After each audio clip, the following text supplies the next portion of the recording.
नमस्कार दोस्तों, स्वागत है आपके अपने YouTube चैनल संस्कृत अड्डा पर।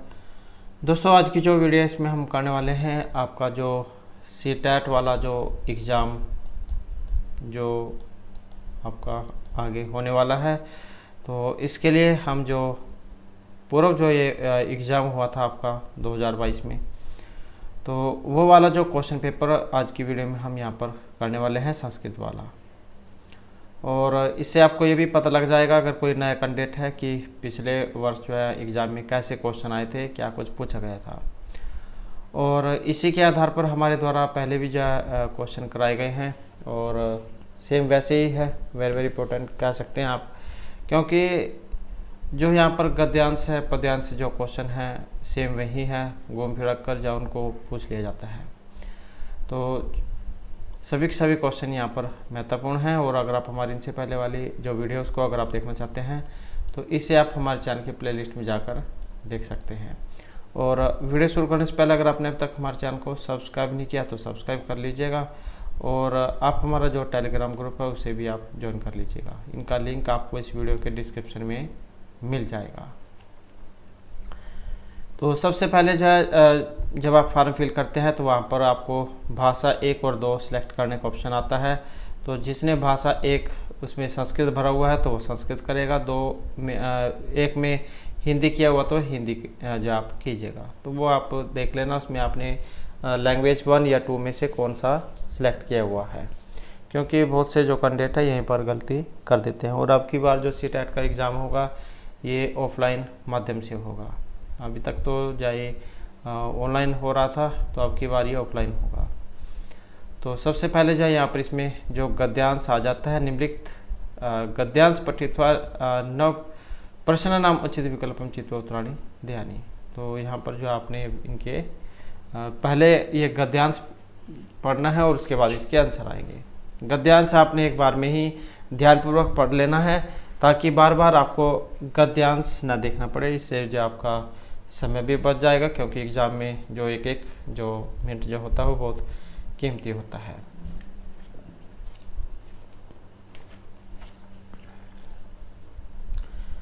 तो यहाँ पर जो गद्यांश इसमें क्या कहा गया है, पार्वती शिवम पति रूपेण प्राप्तुम तपस्या में अकरोत। यहाँ पर क्या है, पार्वती जो है शिव को पति के रूप में प्राप्त करने के लिए तपस्या करती है। यहाँ पर अकरोत जो आया है इसमें क्री धातु है और लंग लकार जो है, लंग लकार प्रथम पुरुष और एक वचन, तो इसमें जो है ये रूप बनता है। उसके बाद है सा पतिगृहम प्रत्यज्य कानने अवसत, वह पितृगृहम प्रत्यज्य, अपने जो पिता है उनके घर को छोड़कर, कानने अवसत, कानन क्या होता है जंगल, जंगल में रहने लग जाती है। वह अपने पिता के घर को छोड़कर जंगल में रहने लग जाती है। ये भी जो है भूतकाल में बना है, लंग लकार एक वचन में, प्रथम पुरुष एक वचन में। कानने हिंसा पशु है चरंती सम, और जो जंगल था वहाँ पर जो हिंसक पशु थे वे चल रहे थे। ये जब सम लग जाता है, वैसे तो ये उसमें है वर्तमान काल में, लेकिन जब ये बाद में समझ आता है तो इसका मतलब ये भूतकाल में चला जाता है। तो वहाँ पर हिंसक पशु भी चल रहे थे। तथापि पार्वती निर्भयासित, फिर भी जो पार्वती थी वो निडर थी, अर्थात डरने वाली नहीं थी। निर्भयम जन्म ईश्वर स्वयं एव रक्षति, जो व्यक्ति निर्भीक होते हैं उनके ईश्वर स्वयं ही रक्षा करते हैं। पार्वत्य कोमल तनुम दृष्टवा जननी आदिशत, और पार्वती का जो कोमल शरीर था, तनु क्या शरीर है, पार्वती के कोमल शरीर को, मुलायम कोमल कह सकते हैं आप, शरीर को देखकर जननी आदिश, जननी कौन, उनकी माता ने आदेश दिया। दृष्टवा दिश धातु का प्रत्यय होने पर दृष्टवा रूपीय बनता है। पार्वती का जो कोमल शरीर है उसको देखकर उनकी माता ने आदेश दिया, यह कहा कि वत्से हे पुत्री, कव कठिन तप है और कव तव कोमलम शरीरम, कि कहाँ पर तो यह कठोर तप और कहाँ पर तुम्हारा कोमल शरीर। कथम आत्पात शीतात्वा आत्मनम रक्षति, कैसे तुम इस जो गर्मी है और सर्दी इससे अपने को बचाओगी या रक्षा करोगी। तरही तपह माचर, इसलिए यह तपस्या मत करो। सुखेन सब गृह एवं, सुखपूर्वक अपने घर में ही रहो। अत्रैव व्रताधिकम करो, और यहीं पर जो भी आपने तपस्या करनी है, व्रत करने हैं, वे करो। एतेनेव तम मनोर्थाय पूरितम एष्यति, और इससे ही तुम्हारी जो मनोर्थ कामनाएं हैं उनकी पूर्ति हो जाएगी, ये पूरे हो जाएंगे। परंतु पार्वती एकथ्यत, परंतु पार्वती ने कहा। यहाँ पर भी ये लंग लकार में ही यह बात चल रही है, पार्वती ने कहा कहने अर्थ में है। अम्ब है, अम्बा माता के लिए जहाँ यहाँ पर प्रयुक्त होते हैं। तपस्याम एव कृष्यामि, कि तपस्या ही करूँगी, ये भविष्य काल में है। कृष्यामि कृ धातु में। ईश्वर हम रक्षाम कृष्यति, और ईश्वर मेरी रक्षा करेंगे, ये एक वचन में है। प्रथम एक वचन कृष्यति लिटिल कार, कि ईश्वर मेरी रक्षा करेंगे। तपस्यार्थम को अपि न गृहे वसेत, और तपस्या करने के लिए कोई भी घर में नहीं रहता है या घर में नहीं रहना चाहिए। एवं मुक्त्वा सा वनम अगच्छत, और यह कहकर, सा वह, सा क्यों आया है क्योंकि स्त्रीलिंग है, और पुल्लिंग होता तब ये सा बनता और पीछे विसर्गा होती है सह। तो एवं मुक्त्वा सा वनम अगच्छत, और यह कहकर वह वन में चली जाती है या वन में आ गई, ये भी लंगलकार में है क्योंकि चली गई है, भूतकाल है। तपस्याम च सम आचरत, और तपस्या करने लग जाती है। कतिचित मासः गता, कुछ महीने बीत जाते हैं। एकदा कचित वटु तपोवनम प्रविशत, एक बार कोई जो ब्रह्मचारी जो है वटु, वो जो तपोवन जो था इसमें प्रवेश करता है। प्रविशत प्रवेश किया, एक बार किसी वटु ने तपोवन में प्रवेश किया। वटुम दृष्ट्वा पार्वती आसनात् उत्थाय तम उपगम्य स आदरम एकथ्यत, और उस वटु को, उस ब्रह्मचारी को देखकर पार्वती अपने आसनात्, अपने आसन से उठकर, तम उपगम्य, उसके पास जाकर, स आदरम एकथ्यत, आदरपूर्वक कहने लगी या आदरपूर्वक कहा। कि उस ब्रह्मचारी को देखकर, ये कत्वा में है, दृष्टवा, दिस धातु कत्वा पर दृष्टवा, पार्वती आसनात्, आसन से उठकर, ये लय प्रत्यय में बना है, और उनके पास जाकर, उपगम्य, तम उपगम्य, जब हम इसको अलग अलग करेंगे तो तम उपगम्य बनेगा, उसके पास जाकर आदरपूर्वक कहा, वटो हे वटु या हे ब्रह्मचारी, स्वागतम ते, आपका स्वागत है, उपविष्ट भवान, आप यहाँ पर बैठो। वटु कुशलम पृष्ठवा कौतूहलेन अपृच्छत, वटु जो था, ब्रह्मचारी जो था, कुशल पृष्ठवा, कुशल पूछकर, मतलब उसके राजी खुशी का देते हैं जिसे, उसे पूछकर, यहाँ पर भी कत्वा में बना है पृष्ठवा। कौतूहलेन अपृच्छत, कौतूहल मतलब उत्सुकता पूर्वक, अपृच्छत पूछा। उस ब्रह्मचारी ने भी उसके कुशलक्षेम पूछकर और कुछ उत्साह से या कौतूहल से पूछा। हे तपस्विनी, किमर्थम कठिन तपः सम आचरसि, कि तुम किस लिए यह कठिन तपस्या कर रही हो। शवक्यम तनु च मलिनम करोसि, और अपना जो शरीर है उसको मैला कर रही हो। कि तुम ये कि हे तपस्विनी, तुम यह कठिन जो तपस्या क्यों कर रही हो, और अपना जो शरीर है उसको मैला क्यों कर रही हो। पार्वती ने किंचित अवदत, पार्वती ने कुछ नहीं बोला, ये वदतु जा उसमें, ये यहाँ पर भी उसमें आया है लग लकार में, पार्वती ने कुछ नहीं बोला। तत्सखी एव तस्या तपस्या प्रयोजनम वट न्यवेदत, और उनकी जो सखी जो थी, तत्सखी एव, और उनकी जो सखी है वह ही, तस्या तपस्या प्रयोजन, उनकी तपस्या का जो प्रयोजन था, वटवे निवेदित, उस ब्रह्मचारी को बताती है कि उनकी जो सखी थी वही उसकी तपस्या करने का जो कारण था, प्रयोजन था, वो उस ब्रह्मचारी को बताती है। यहाँ पर तस्या ये देख सकते हैं क्योंकि ये स्त्रीलिंग है इसलिए यहाँ पर ही आया है। तत्श्रुत्वा वटु अपृच्छत, यहाँ पर भी एक कत्वा में बना है, शुरू कत्वा होने पर श्रुत्वा, तत्श्रुत्वा वटु अपृच्छत। तो यह सुनकर उस ब्रह्मचारी ने पूछा या कहा, पूछा, अय पार्वती, की हे पार्वती, किम सत्यम एव तुम शिवपतिम इच्छसि, कि क्या तुम सत्य ही इस शिव को पति के रूप में प्राप्त करना चाहती हो। यही ऐसी में अचरती कि जो अमंगलकारी है, अर्थात यहाँ पर अमंगलकारी है, यहाँ पर या कह सकते हैं कि यहाँ आचरण करता है। शमशाने वस्ती, शमशान में रहता है। यस्य त्रीणि नेत्राणि, और जिनके 3 नेत्र हैं। यस्य वस्त्रम गच्चरम है, और जिनके कपड़े क्या है, गच्चरम है, मतलब जो खाल है। यस्य अंगराग है, चिता भस्म है, और जिनका सिर का लेप क्या है, चिता की भस्म, राख जो होती है। यस्य परिजनः च भूतगणः किम तमे स्वयं पतिम कर्तुम इच्छसि, और जिनके परिजन जो क्या रिलेटिव क्या देते हैं, वे क्या हैं, भूतगण हैं, भूत पिशाच हैं। किम तमेव शिवम पतिम कर्तुम इच्छसि, क्या तुम फिर भी जो शिव को पति के रूप में प्राप्त करने की इच्छा करती हो, कि जिनके साथ इतने सारे कारण जुड़े हुए हैं। तो अमंगलकारी है, शमशान में रहता है, 3 नेत्र हैं, और गच्चरम, ये जैसे तुम वस्त्र डालते हो तो इस प्रकार से एक खाल जो इनके वस्त्र हैं, और शरीर का जो लेप है, जैसे तुम क्रीम पाउडर तेल लगाते हो तो ऐसे ही क्या ये चिता की भस्म लगाते हैं। और जैसे तुम्हारे सगे संबंधी हैं तो वैसे इनके भूत पिशाच ये सगे संबंधी हैं। फिर भी क्या तुम इनको पति के रूप में प्राप्त करना चाहती हो। शिव निंदाम श्रुत्वा पार्वती क्रुद्ध जाता, शिव की जो है निंदा को सुनकर पार्वती क्रोधित हो जाती है। सह अवदत, वह उसने कहा, अफसर अरे वाचाल, कि है ज़्यादा बोलने वाले, इस प्रकार से जाओ, कहती है, तुम महेश्वरस्य परमार्थ स्वरूपम एवं न जानासी, तुम जो महेश्वर जो है भगवान शिव, उनके परमार्थ स्वरूप को नहीं जानते हो। तत् न उचित तव्य से संभाषणम, और यह ठीक नहीं है तुम्हारे द्वारा इस प्रकार की बातें करना या इस प्रकार के भाषण करना, यह तुम्हारे लिए सही नहीं है।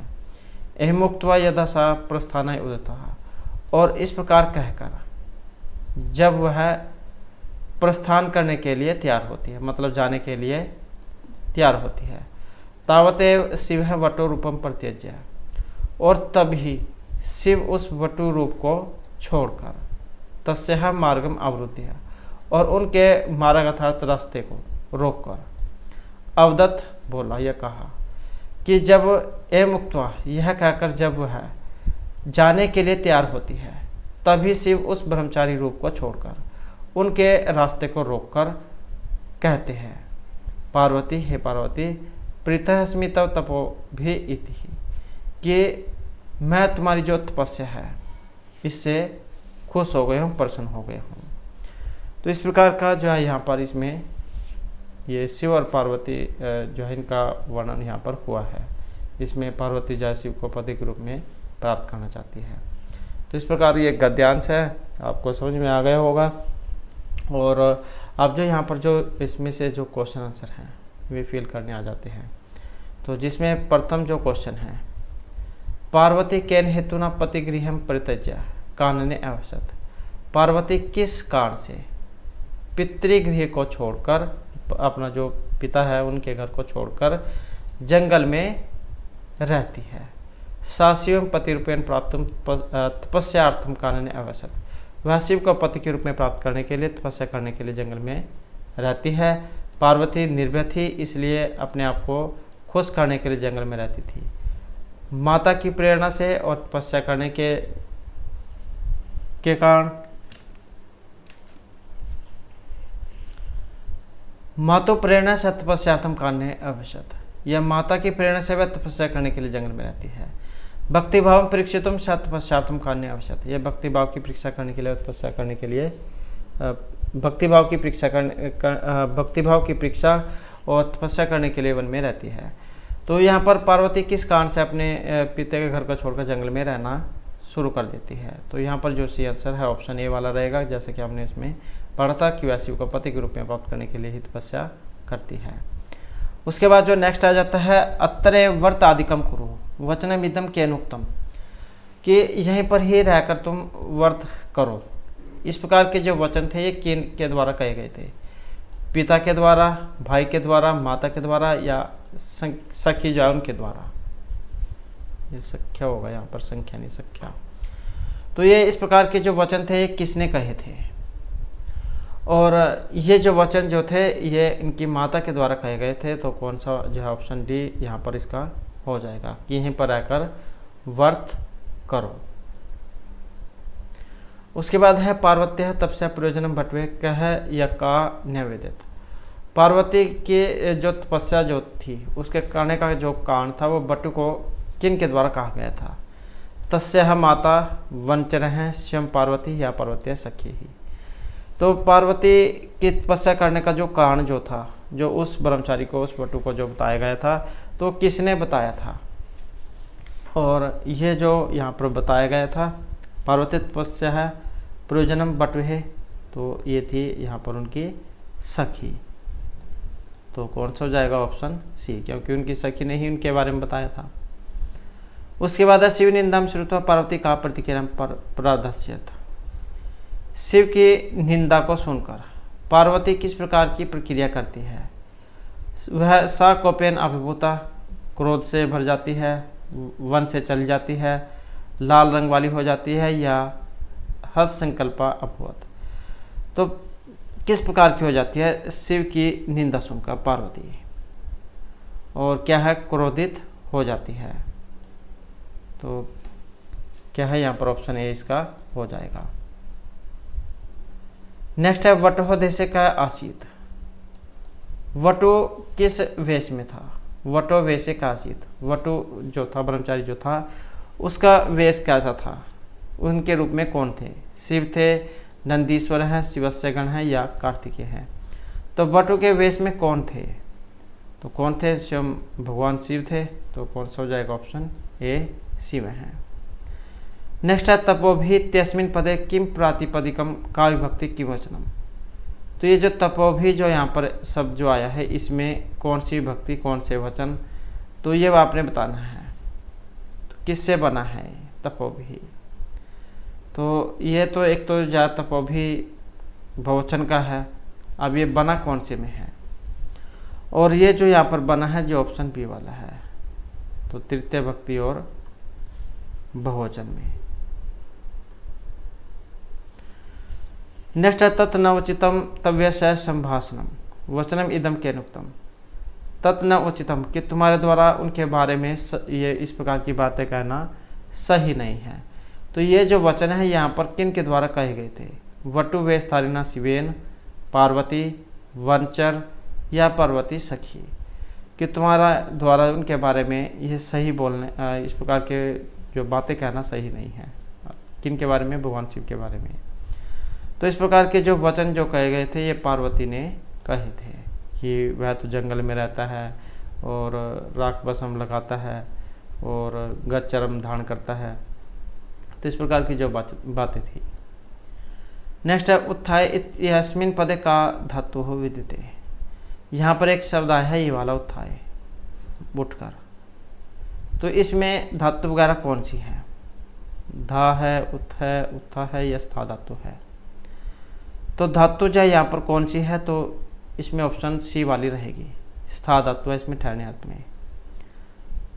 और प्रत्यय भी कई बार जो एग्जाम में आ जाता है, तो स्था धातु और लयप जो प्रत्यय है उसका यहाँ पर इसमें प्रयोग हुआ है। उद उपसर्ग पूर्वक स्था धातु और लयप प्रत्यय, तो इससे बनता है उत्थाय। नेक्स्ट है यहाँ पर वेत्सी इत्यस्मिन अर्थे गद्यांश का शब्द प्रयुक्त है। वेत्सी जो आया है इस गद्यांश में किन के लिए प्रयुक्त हुआ है, इनके लिए कौन सा शब्द यहाँ पर प्रयुक्त हुआ है, वेत्सी के लिए। एष्यति, वटवे, जानासी, या फिर वस्ती। और इनके लिए जो प्रयुक्त हुआ है यहाँ पर जो ऑप्शन डी वाला है, जानासी, जानने अर्थ में। तो ये तो जो हमारा यहाँ पर जो गद्यांश था, और उसके बाद हमारे पद्यांश आ जाते हैं। सेम वैसे ही यहाँ से भी आपने इनमें से देखकर क्वेश्चन फिल करने हैं। पहले क्वेश्चन आप तभी फिल कर पाओगे जब आपकी इनकी हिंदी के बारे में यहाँ पर पता होगा। तो इनकी हिंदी पहले हम देख लेते हैं। तो जैसे यहाँ पर पहला जो पद्यांश है ये आया है कि खलह सरस्पम मात्राणी परिच्छेदराणी पश्यति, आत्मनः विलंब मात्राणि पश्यन् अपि न पश्यति ही। दुष्ट व्यक्ति जो होता है, अधिकांश जो व्यक्ति है, या कह सकते हैं कि जो दुष्ट व्यक्ति हैं, उन्हें दूसरे के अंदर राई के दाने के बराबर जो छेद है वो भी दिखाई देने लगता है। कि अधिकांश जो मनुष्य है उनको दूसरे के भीतर के तो राई के दाने के जितने दोष भी दिखाई दे जाते हैं। आत्मना विलंब मात्राणि पश्यन्नपि न पश्यति, लेकिन अपने अंदर बिलव पत्थर के जैसे बड़े दोष भी दिखाई नहीं देते हैं। कि जो दुष्ट व्यक्ति और सज्जन व्यक्ति, या उनके बारे में है यहाँ पर, दुष्ट व्यक्ति के बारे में, कि जो दुष्ट व्यक्ति होता है वो हमेशा दूसरों में दोष ही देखता है, छोटे से छोटे दोष को भी वो देख लेता है, लेकिन अपने अंदर चाहे कितनी बड़ी बुराई छुपी हुई हो वो उसे दिखाई नहीं देती है।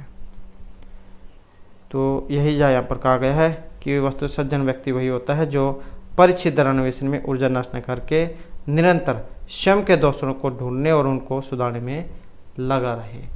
तो यहाँ पर दुष्ट व्यक्ति के बारे में ये बताया गया है। दुष्ट व्यक्ति जो होता है वो हमेशा दूसरे की अच्छाई ना देखकर उनके बारे में बुराई ही ढूंढता रहता है।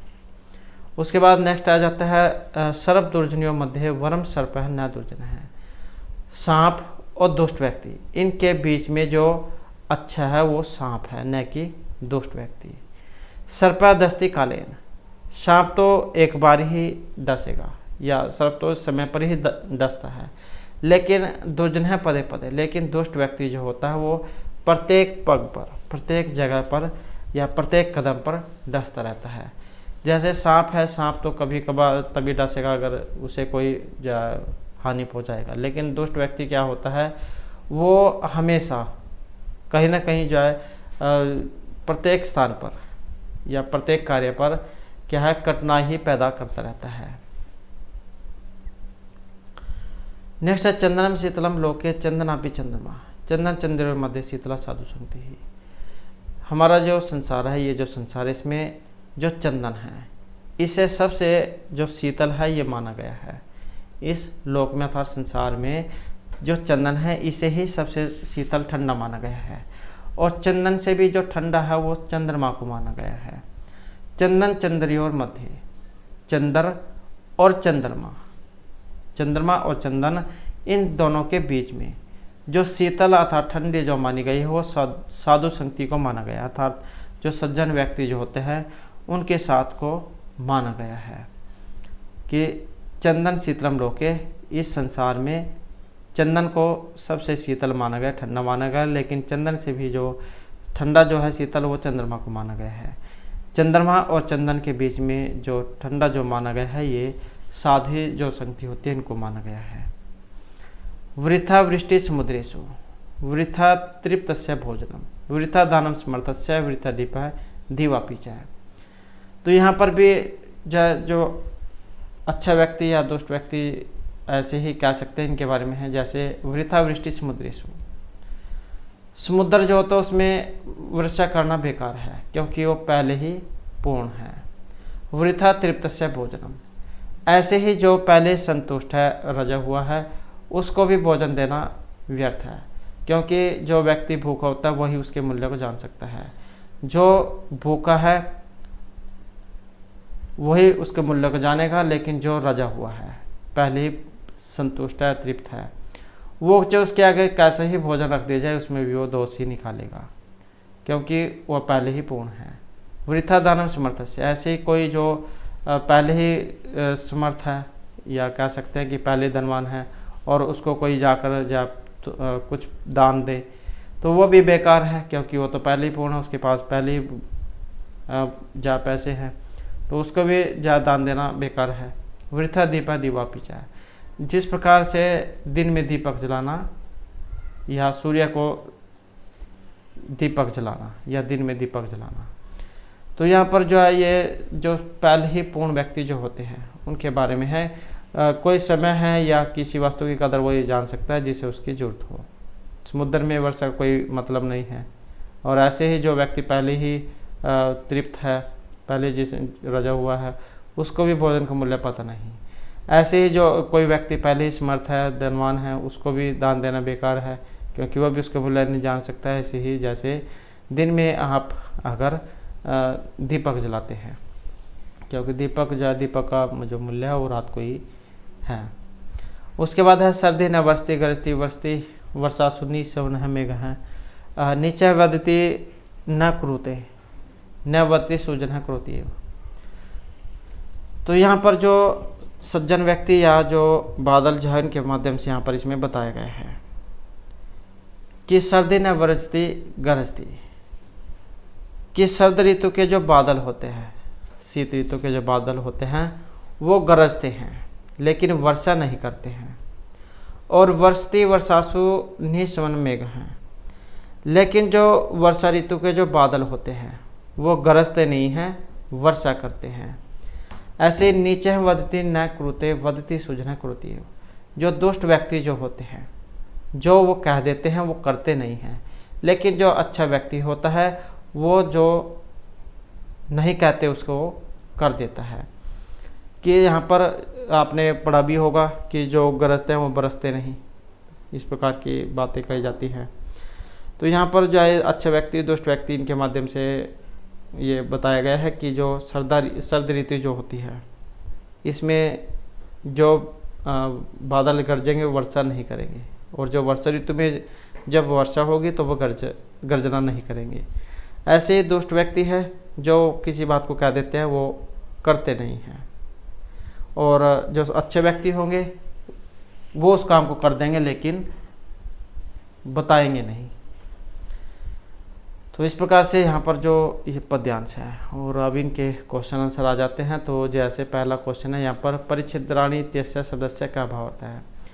परिच्छिद्र का मतलब यहाँ पर क्या लिया गया है, परदोषान से, रात्रो शक्ति से, अन्न जन से, जीर्ण वस्त्राणि से, या शत्रु के दुर्बल होने से। तो परिच्छिद्राणि का मतलब यहाँ पर क्या है, परिच्छिद्र का जो यहाँ पर मतलब लिया गया है ये दूसरों की जो बुराइयाँ होती हैं उनको ढूंढने से है, उनको उन दोष देखने से। तो यहाँ पर जो है इसमें कौन सा होगा, ऑप्शन ए वाला। तो परिच्छिद्राणि का मतलब यहाँ पर दूसरों में बुराइयाँ दोष देखने से है। उसके बाद है चंदनात् अधिका का शीतल है, चंदन से भी जो अधिक शीतल है यहाँ पर क्या है, अमृत है, नक्षत्र है, चंद्रमा है, या फिर शीत ऋतु है। तो चंदन से भी शीतल क्या होती है, तो चंदन से भी शीतल है चंद्रमा। अगर यहाँ पर साधु संख्य होता तब वो ठीक हो जाता। तो चंदन से भी शीतल यहाँ पर चंद्रमा है। समर्थस्य का वृथा, समर्थ के लिए जो पहले ही धनवान है उसके लिए क्या बेकार होता है, शस्त्र, धन का संचय करना, भोजन करना या दान देना। तो जो पहले ही धनवान है उसको दान देना बेकार है। तो क्या हो जाएगा, ऑप्शन सी। नेक्स्ट है वर्षासु की दिशा मेघ वर्षती, वर्षा ऋतु में किस प्रकार का मेघ जो वर्षा करता है, गर्जना रहित, भयंकर गर्जना युक्त, श्याम या श्वेत श्याम है। तो वर्षा ऋतु में किस प्रकार का मेघ वर्षा करता है, और इसमें है ऑप्शन ए वाला, जो गरजते नहीं हैं वो वर्षा ऋतु में वर्षा करते हैं, लेकिन जो गरजते हैं वो सर्द ऋतु में वर्षा नहीं करते। नेक्स्ट है सर्प दुर्जनी हुई तस्मिन् समस्त पदे का समास है। ये जो यहाँ पर शब्द आया है सर्प और दुर्जन, अच्छा व्यक्ति और दुष्ट व्यक्ति और ये सांप, इन दोनों में यहाँ पर समास कौन सा है, बहुब्रीहि है, तत्पुरुष है, द्वंद्व है, या फिर अविभाव समास है। तो समास कौन सा है, जैसे भाई बहन, सुख दुख, राम श्याम। तो इस प्रकार से जो आया है यहाँ पर द्वंद्व जो समास यहाँ पर आया है, चार थे द्वंद्व, ये सूत्र इसमें लगता है। द्वंद्व समास की पहचान यही है, इसमें चार के द्वारों से जोड़ा जाता है, दोनों ही पद उसमें प्रधान होते हैं। बहुब्रीहि जो है इसमें अन्य पद प्रधान होता है, न पूर्व न तो पहला पद न दूसरा पद। और जो तत्पुरुष समास है इसमें दूसरा पद प्रधान होता है। अविभाव समास इसमें शुरू में अव्यपसर्ग दिया गया होता है।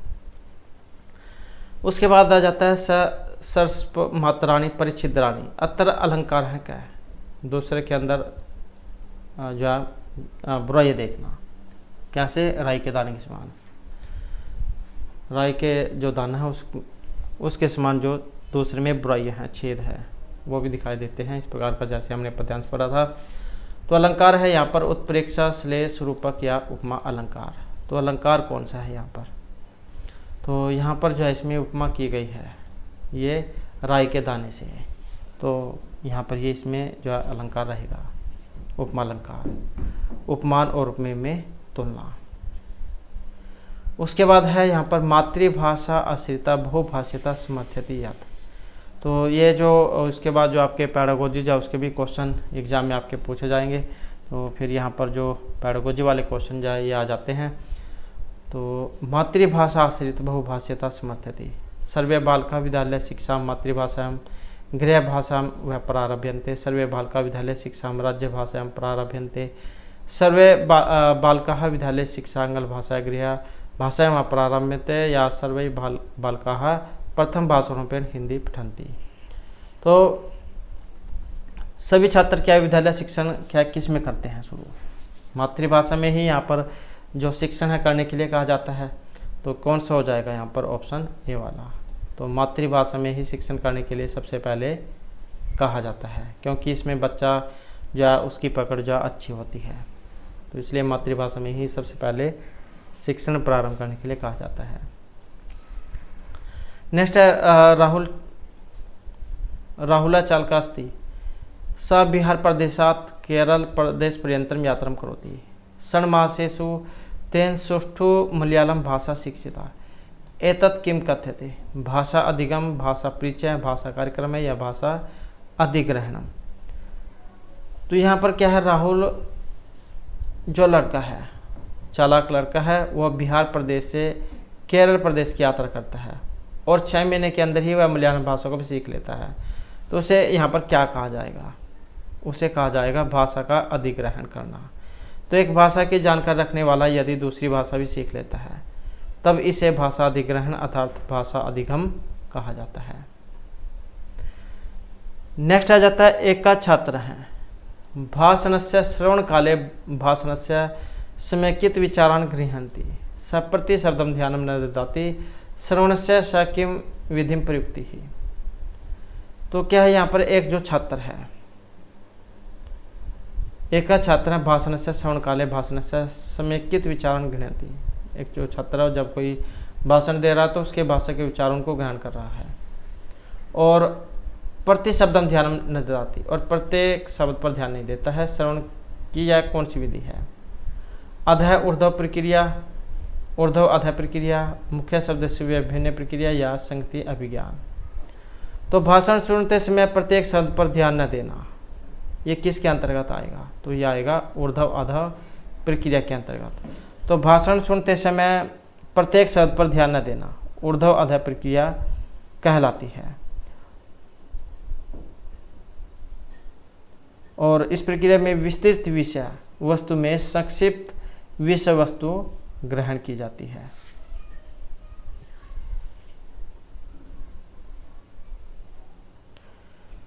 उसके बाद है काचित अध्यापिका अष्टमी कक्षाएं छात्रेभ्यः समाचार पत्र से पाठ्यम ददाति। तो कोई अध्यापिका जो 8वीं कक्षा के छात्रों को समाचार पत्र के बारे में पढ़ाती है, और सा विचार्यते यत् पाठ्यम इदं छात्राणां भाषा स्तरात् स्तोकम् उच्चतरम् अस्ति, छात्राः पाठ्येन सह अनेकानि कार्याणि साधितुं प्रयतन्ते, एतत् किं कथ्यते? बोधगम्य निर्देश, अबोधगम्य निवेश, अर्थ अवबोधाय पठनम या परिकलन बोध है। तो यहाँ पर इसको जो कहा गया है जो ऑप्शन ए में है, तो बोधगम्य निवेश यहाँ पर इसको कहा गया है कि कोई जो अध्यापिका जो 8वीं कक्षा की छात्रों को समाचार पत्र पढ़ने के लिए देती है, और वह विचार करते हैं कि पाठ्यमिदं छात्राणां भाषास्तरास्तोकम् उच्चतरम् अस्ति। तो जिससे जो पढ़ने से जो छात्रा ने एक जो कार्य उनको भी साधित कर सकते हैं, मतलब उनको भी कर सकते हैं, तो इसे बोधगम्य निवेश कहा गया है। नेक्स्ट है भाषा पठन पाठने का पक्ष विश्वसिति, भाषा अभ्यासजन्य स्वभाव है। श्रवण भाषिता स्वाभाविक पक्ष या सहकारी भाषा शिक्षण। तो भाषा या पठन पाठने का पक्ष विश्वसिति, भाषा अभ्यासजन्य स्वभाव। तो भाषा का अभ्यासजन्य स्वभाव क्या है? श्रवण भाषिता होती है और भाषा के पठन पाठन के पक्ष में विश्वास करते हैं। तो कौन सा है यहाँ पर ऑप्शन बी वाला माना गया है, श्रवण भाष्यता को। उसके बाद निम्नलिखितेषु परव संरचना परिकल्पना संदर्भे किम कथनम सत्यमस्ति। तो इनमें परव संरचना परिकल्पना के संदर्भ में कौन सा सही है। छात्रः स्वयमेव पाठ्य निवेशः पूर्व ज्ञानेन क्षमता लेखनेन अधिगन्तुं शक्नोति विचाराणाम् अन्तः सम्पर्काणां परस्पर मिश्रणं छात्रः अन्येषां साहाय्येन ताम् उपलब्धि प्राप्तुं शक्नोति यां सः स्वतन्त्ररूपेण प्राप्तुं न शक्नोति। प्रत्येकं छात्रः स्वतन्त्रः अस्ति तेन स्वयमेव अधिगन्तव्यम्। तो यहाँ पर जो ये पूर्व संरचना परिकल्पना है इसके संदर्भ में कौन से वाला सही है। और यहाँ पर जो इसमें सही जो माना गया है, जो यहाँ पर आया है ऑप्शन सी वाला, छात्रः अन्येषां साहाय्येन ताम् उपलब्धिं प्राप्तुं शक्नोति यां सः स्वतन्त्ररूपेण प्राप्तुं न शक्नोति। तो परव संरचना परिकल्पना के संदर्भ में छात्र किसी की सहायता से उपलब्धि प्राप्त करना परव संरचना परिकल्पना के संदर्भ में छात्र किसी की सहायता से उपलब्धि प्राप्त करता है और जिन्हें वह स्वतंत्र रूप से प्राप्त नहीं कर सकता। तो परव संरचना का सीखने का मंच, ये इसे ढांचा भी कहा जाता है। उसके बाद राष्ट्रीय शिक्षा नीति 2020 इति अनुसारं विद्यालयस्य आधारभूत अवस्था अस्ति। तो ये जो राष्ट्रीय शिक्षा नीति जो है 2020, इसके अनुसार विद्यालय की आधारभूत अवस्था कौन सी है। प्राक विद्यालय त्रिवर्ष प्रथम द्वितीय च कक्षा, प्राक विद्यालय से त्रीणि वर्षाणि प्रथमा द्वितीय तृतीय चतुर्थी पंचमी कक्षा, प्राथमिक विद्यालय से पंचवर्षाणि प्राक विद्यालय त्रीणि वर्षाणि। तो ये जो राष्ट्रीय शिक्षा नीति जो है इसके अनुसार विद्यालय की आधारभूत अवस्था में पहली 5 स्कूल, पहली प्री प्राइमरी हो गया स्कूल, फिर 3 साल और तथा 1 कक्षा और 2 सहित फाउंडेशन स्टेप शामिल होंगे। तो यह है राष्ट्रीय शिक्षा नीति 2020। तो इसमें जो ऑप्शन ए को माना गया है, प्राक विद्यालय त्रिवर्षाणि और प्रथमा द्वितीय च कक्षा की पहले 5 साल प्री प्राइमरी स्कूल, फिर 3 साल और उसके बाद में कक्षा और 1 और 2 सहित फाउंडेशन स्टेप शामिल होंगे इसमें। तो जो नई शिक्षा नीति है 2020 की, जो ये लागू हुई थी 29 जुलाई को घोषित हुई थी। नेक्स्ट आ जाता है पठने अर्थ संकेतः उद्बोधकाः भवन्ति। पढ़ने में जो अर्थ संकेत है ये अर्थ ग्रहण प्रक्रिया में सहायक होते हैं। यह शब्दस्य निष्कोटे सहायका भवन्ति, शब्दस्य शुद्ध उच्चारणे सहायका भवन्ति, अर्थ ग्रहण प्रक्रिया में सहायका भवन्ति या व्याकरण रूपस्य विज्ञाने सहायका भवन्ति। तो पढ़ने में अर्थ संकोच ये उद्बोधक होते हैं। तो जो देखें तो ऑप्शन जो है सी, इसको यहाँ पर माना गया है अर्थ ग्रहण प्रक्रिया में सहायका भवन्ति। तो पढ़ने में अर्थ संकेत अर्थ ग्रहण प्रक्रिया में सहायक होते हैं और पढ़ना कौशल का प्रमुख उद्देश्य भी अर्थ ग्रहण करना ही होता है। नेक्स्ट है रवीशा समाचार पत्र एक रोचकम लेखम पठति स लेखस्य समग्रान् विचारान् ज्ञातुम् इच्छति स पठने किं करोति। तो रवीश क्या है, यहाँ पर समाचार पत्र में एक रोचक लेख पढ़ता है और उस लेखक की सामग्री को विचारान् ज्ञातुम् इच्छति, विचार करने की इच्छा करता है। तो अपने पढ़ने में क्या करता है, पर्यावलोकन, विहंग अवलोकनम, विशिष्ट विवरण अवलोकनम या विवरण लेखार्थम पठनम। और इसमें देखें तो जो ऑप्शन बी वाला है विहंग अवलोकनम, तो यही जा यहाँ पर इसमें ये माना गया है।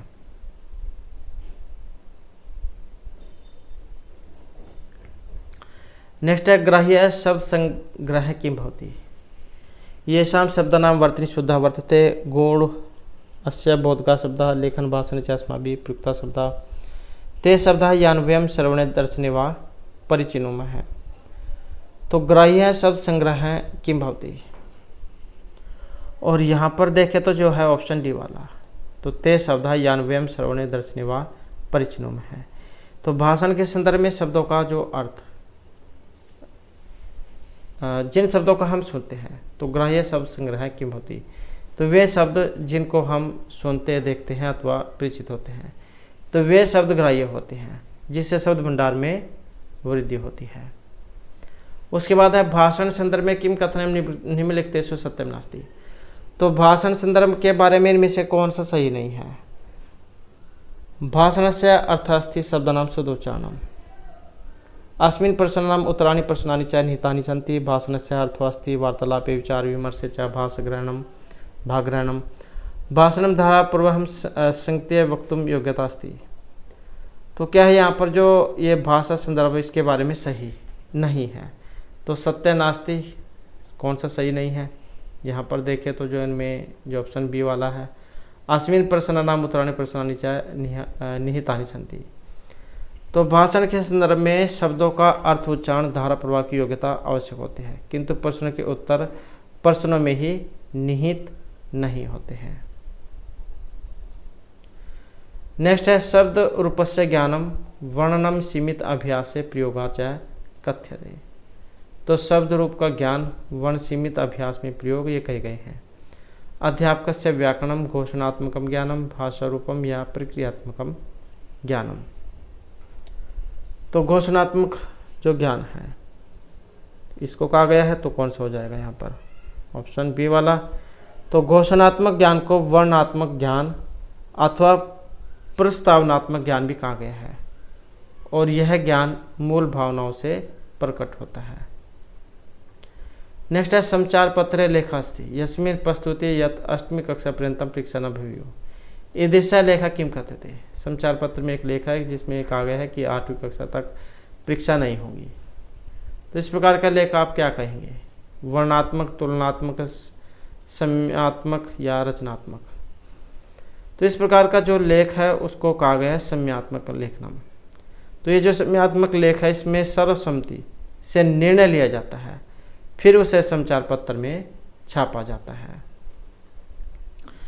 नेक्स्ट है भाषा कक्षायां साहित्यिक पाठ्य पुस्तकानाम अध्ययन विषय किम कथनम सत्यम नास्ति। तो भाषा कक्षा में साहित्यिक पाठ्य पुस्तकों के अध्ययन के विषय में कौन सा कथन यहाँ पर एक सही नहीं है। तो यहाँ पर सही नहीं है। साहित्यिक पुस्तकानि मूल्यांकनाय रस आस्वादनाय च भवन्ति। भाषा शिक्षणार्थम साहित्यिक पुस्तकानि संस्कृति निवेशा भवन्ति। साहित्यिक पुस्तकानि समीक्षात्मक विचारे चिंतनाय च भवन्ति। साहित्यिक पुस्तकानि व्याकरणं पठितुं प्रोक्तव्यानि। तो क्या है यहाँ पर इसमें साहित्यिक जो पाठ्य पुस्तक है इनके बारे में एक सही नहीं है यहाँ पर, और इसमें जो आया है ये ऑप्शन डी वाला कि साहित्यिक पुस्तकानि व्याकरण पठितुं प्रोक्तव्यानि। तो यहाँ पर क्या है, भाषा की कक्षा में साहित्य की पाठ्य पुस्तकें रस अनुभूति प्रदान करती हैं और संस्कृति प्रवेश से जुड़ती है एवं चिंतन शक्ति का विकास भी करती है, किंतु साहित्य की पुस्तकें व्याकरण प्रणाली में प्रयोग नहीं की जाती हैं। उसके बाद है छात्र अक्षराणाम अभिज्ञाने शब्दानाम च वाचने कठिन अनुभवती का अहम दोष है। तो छात्र अक्षरों को जानने में शब्दों के वाचन में कठिनता का अनुभव करते हैं। तो ये किस प्रकार का एक दोष है, वाचन, वैकल्यम, लेखन, स्वर या भाषण। तो अक्षर से संबंधित है यहाँ पर, अक्षर अभिज्ञान में, अक्षरों को जानने में, पढ़ने में। तो इनमें तो कोई छात्र अगर अक्षरों के ज्ञान में और पढ़ने में किसी कठिनाई का अनुभव करता है तो इस प्रकार का ये एक विकार जो उसमें आता है, और इनको जो यहाँ पर कहा गया है जो ऑप्शन डी वाला है, तो भाषण वैकल्य इसको यहाँ पर कहा गया है।